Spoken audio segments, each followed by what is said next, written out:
नमस्कार, today news में अपने के स्वागत है। हम प्रमोद शाह समाचार शुरू करी। महंत ठाकुर के नेतृत्व में नया पार्टी गठन भेल संबंधी प्रशंसा। जनता समाजवादी पार्टी जसपा के केंद्रीय समिति बैसार चल रहा समय महंत ठाकुर समूह निर्वाचन आयोग में जनता समाजवादी पार्टी लोकतांत्रिक दर्ता कल। सरकार दल विभाजनक लेल केंद्रीय समिति अथवा संसदीय दल में 20% के प्रावधान सहित के अध्यादेश बुध दिन लौने दिन ठाकुर समूह नया दल दर्ता करने। ठाकुर एकल अध्यक्ष रहा 24 सदस्यीय केंद्रीय कार्यकारिणी समिति के नाम सहित निर्वाचन आयोग में दर्ता करने दल में वरिष्ठ नेता राजेंद्र महतो रहा। वैसे पहले से हो ठाकुर अध्यक्ष आ महतो वरिष्ठ नेता रहा। ठाकुर नेतृत्व के जसपा लोकतांत्रिक के केंद्रीय कार्यकारिणी समिति में यादव निष्कासन करने 16 गोटे के प्रतिनिधि तथा राष्ट्रीय सभा सदस्य का 15 गोटे के केंद्रीय कार्यकारिणी समिति में स्थान दिल गेल नेता जितेंद्र सुनर बतौलन। कार्यकारिणी समिति में रखल गेल सांसद रेशम चौधरी यादव नेतृत्व के जसपा में से हो कार्यकारिणी समिति सदस्य रहा। जसपा लोकतांत्रिक दर्ता के क्रम में विवाद हेबाक जोखिम के न्यून कर सांसद आ पूर्व कार्यकारिणी सदस्य सबके समावेश कयल गेल। पहल चरण में शनाखत करने कार्यकारिणी समिति के सदस्य आ सांसद सबके समावेश कयल गेल। नेता सोरेन कहलन दोसर चरण में केंद्रीय समिति आ अन्य निकाय सब गठन है। तरह मधेश के नागरिक सब लोकतांत्रिक मान्यता लेला से जसपा लोकतांत्रिक के मजबूत रहत वो दावी कलन। कार्यकारिणी समिति में महतो के वरिष्ठ नेता राखल गेल रहे तो उनकर समर्थन में समर्थक के अन्य किछो में नहीं राखल गेल। वर्तमान कार्यकारिणी समिति में ठाकुर के बाद सर्वाधिक सदस्य रहल शरद सिंह भंडारी रहा। ठाकुर के समधी उमाकांत झा कार्यकारिणी समिति में समटायल। सरकार अध्यादेश लौने दिन ठाकुर दल दर्ता केने रहे तो दल की मान्यता पाब 1.5 महीना रुक पड़त। ठाकुर समूह के पहल रोजाई राष्ट्रीय जनता पार्टी राजपा भेल रहे तो वो दल उपेंद्र यादव के कार्यकर्ता हरिनारायण यादव दर्ता करने कारण जसपा लोकतांत्रिक दर्ता कयल गेल बताओल गेल। जसपा लोकतांत्रिक दर्ता भेलाक बाद ठाकुर पक्ष नेता कार्यकर्ता सब बेसी खुशी देखल गेल। ठाकुर के एकल नेतृत्व में दल दर्ता हो प्रभाक दबाव उनके निकट के नेता सब बनौने छल। महतो 2 गुट अध्यक्ष के प्रावधान रखकर दल दर्ता कर प्रभाक चाहना रखने छल, मुदा वो असगर भेला से ठाकुर पक्ष के चाहना अनुसार ठाकुर के एकल अध्यक्ष बनाकर दल दर्ता कयल गेल। दल में राखल गेल वरीयत अनुसार ठाकुर अध्यक्ष महतो वरिष्ठ नेता आ कार्यकारिणी समिति सदस्य में शरद सिंह भंडारी आ अनिल झा रहा। सर्वेन्द्र शुक्ल, ब्रिखेश चंद्र लाल, जितेंद्र सुनार आ उमाकांत झा वरीयता में रहा।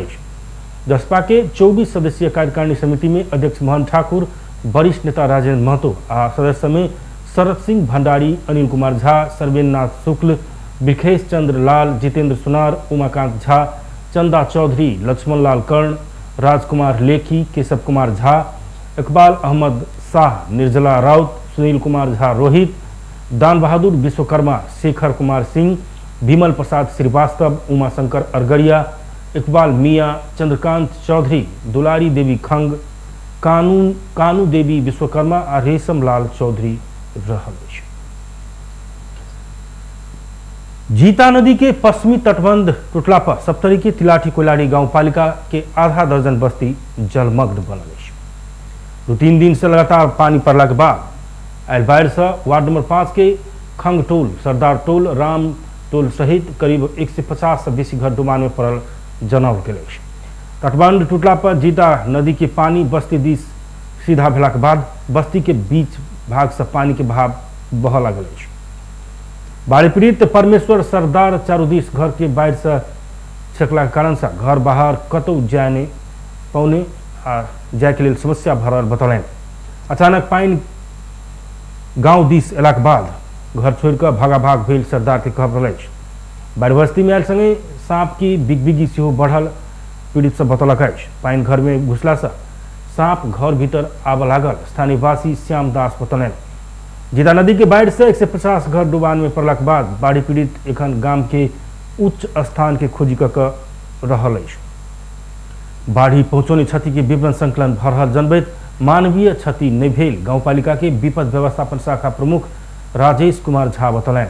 बांध टूट कर बाढ़ बस्ती दिस घुसला के बाद गांवपालिका अध्यक्ष सतीश कुमार सिंह नेतृत्व के टोली प्रभावित क्षेत्र पहुंचकर जानकारी ले। दल विभाजन संबंधी अध्यादेश के विरोध में नेकपा एमाले निकट युवा संघ नेपाल बुद्धिन सर्लाही के हरियौन में मसाल जुलूस प्रदर्शन कयलक अछि।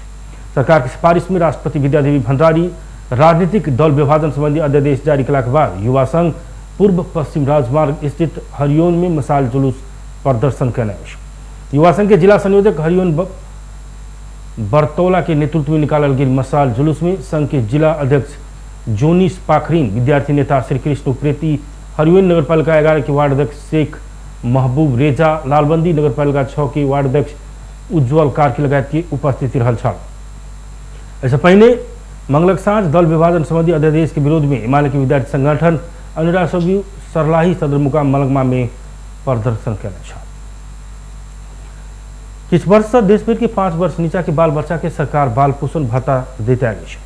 सरकार छोट छोट बाल बच्चा के बढ़ावा सहज हो कह 5 वर्ष से भीतर के बाल बच्चा के बाल पोषण भत्ता देते आबि रहल अछि। स्थानीयता मार्फत सरकार जन्मने से 5 वर्ष नीचा के प्रत्येक बाल बच्चा के बाल पोषण भत्ता वितरण करैत आयल अछि। वर्ष में 3 किस्ता में कऽ बाल पोषण भत्ता वितरण कयल जाइत अछि। मुदा रोहतक के एक स्थानीय तह विगत 1 वर्ष से बाल पोषण भत्ता वितरण नहीं कर सकल अछि। जिला के माधवनारायण नगरपालिका बितला 1 वर्ष से बाल बच्चा पावला बाल पोषण भत्ता वितरण कर नहीं सकल अछि। विभिन्न कारण देखबैत नगरपालिका बाल पोषण भत्ता वितरण में ढिलाई केला पर नगर के सब वार्ड के हजारों बाल बच्चा बाल पोषण भत्ता पावऽ से वंचित बनल अछि। नगरपालिका विभिन्न बहाना में बाल पोषण भत्ता वितरण में ढिलाई केने अभिभावक सबके उपराग रहल अछि।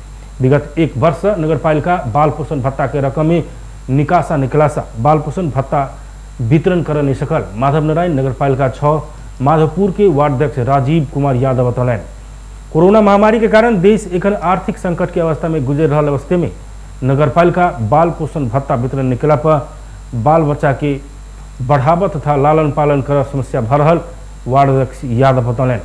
भत्ता पाव पर बाल बच्चा के नैसर्गिक अधिकार से नगरपालिका कुंठित करबाक काज केने उनकर आरोप अछि। कोरोना महामारी से देश विषम परिस्थिति से गुजर रहा अवस्था में तुरंत बाल बच्चा के बाल पोषण भत्ता वितरण कर वार्ड अध्यक्ष यादव नगरपालिका के आग्रह केने अछि।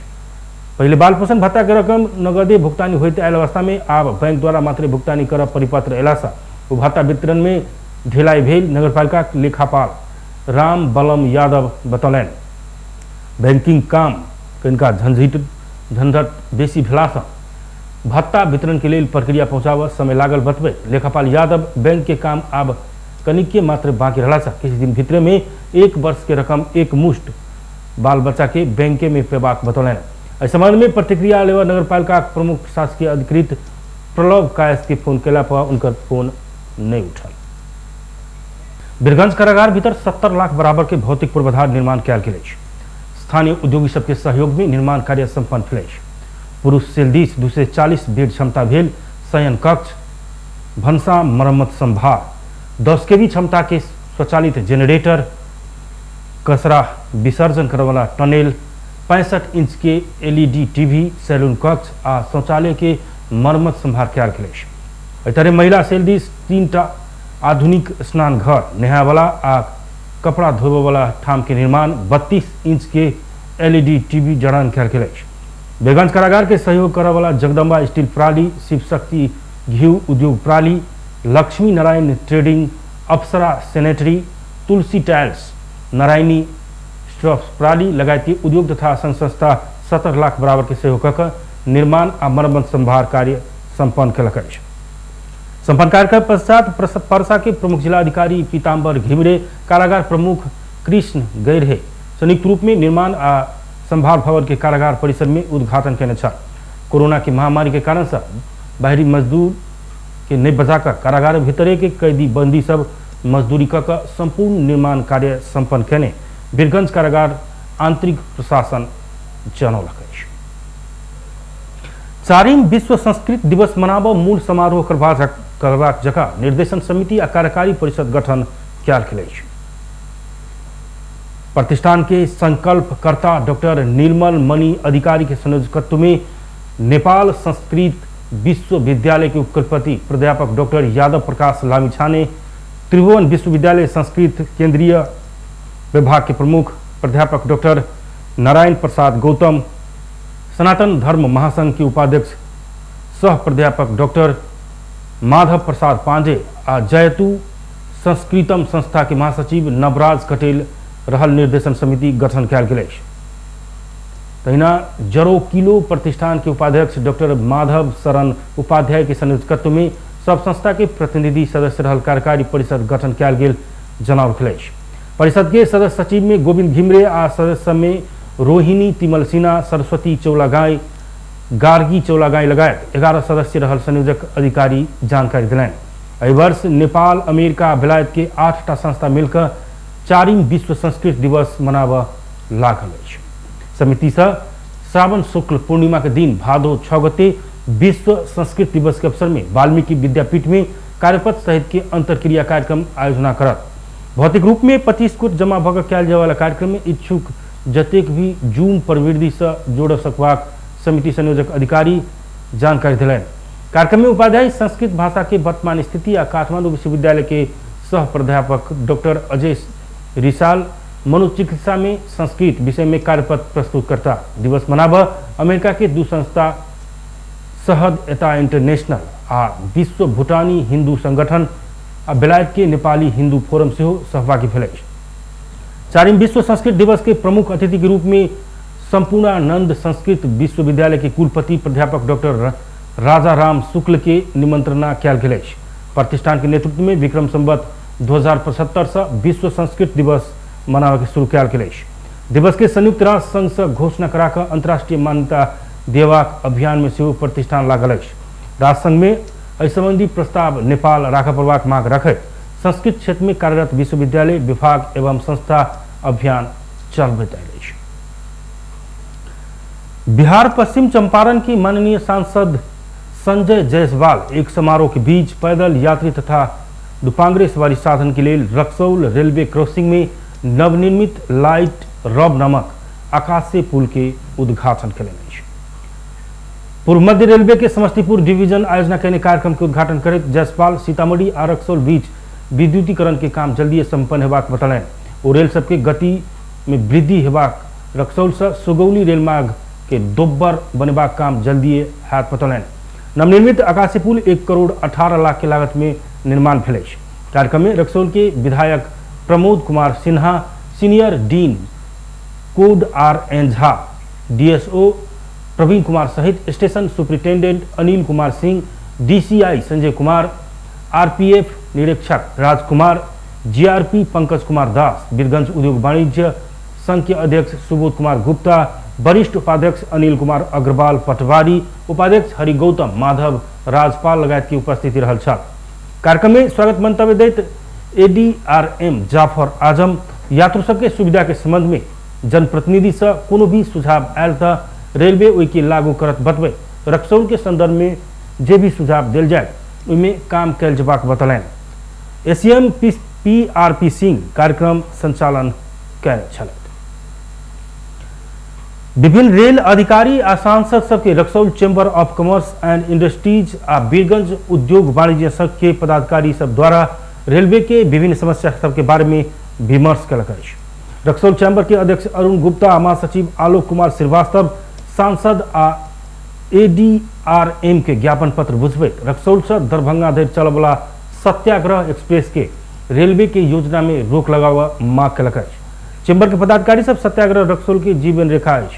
एहि के दरभंगा में लऽ जेनाइ एहिठमन के जनता सब ऊपर अन्याय रहल बतौने अछि। दोसर दिस बीरगंज उद्योग वाणिज्य संघ के अध्यक्ष सुबोध कुमार गुप्ता के नेतृत्व में रहल टोली रक्सौल से सुपरफास्ट ट्रेन चलाबऽ आ रक्सौल विमानस्थल शुरू करऽ मांग कयलक अछि। टोली में वरिष्ठ उपाध्यक्ष अनिल कुमार अग्रवाल, उपाध्यक्ष हरि गौतम माधव राजपाल रहल छलथि। बेस्त टुडे समाचार एखन के लेल एतबे। हम प्रमोद के विदा दिअ। देखैत रही टीवी टुडे जनकपुर। नमस्कार।